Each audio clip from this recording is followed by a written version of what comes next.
I'm Howard Phillips Lovecraft, and today's question comes from Fredo, who wants to know what is my favorite mode of transportation these days.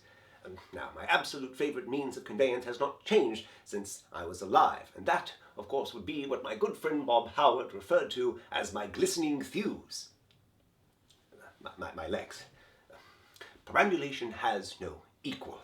Not only does it give you much needed exercise and fresh air, but it connects you with a place as nothing else can. The very history and breadth of a land is conveyed up through the feet, whether through the cobbled stones of the city or the hearty loam of the countryside.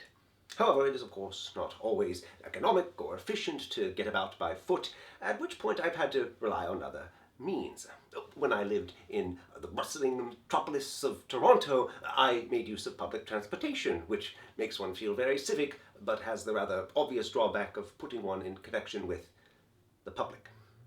And now that I've moved to rural Ohio, I've had to use cars a lot more often. They've become much more ubiquitous, and I've never been comfortable with them. And even if I were, it turns out the DMV is not particularly comfortable with allowing 126-year-olds behind the wheel. This ageism does not affect me, but many who would wish to use their car as a mean of maintaining independence and dignity. And since I have neither, I am dependent on my associate Mr. Kessler to get me about, although I do refuse to take his car as it smells of warm French fries. So most of the time, if you see me out and about, it'll be riding around on his back. Like Yoda. As always, I'm Howard Phillips Lovecraft. Thank you.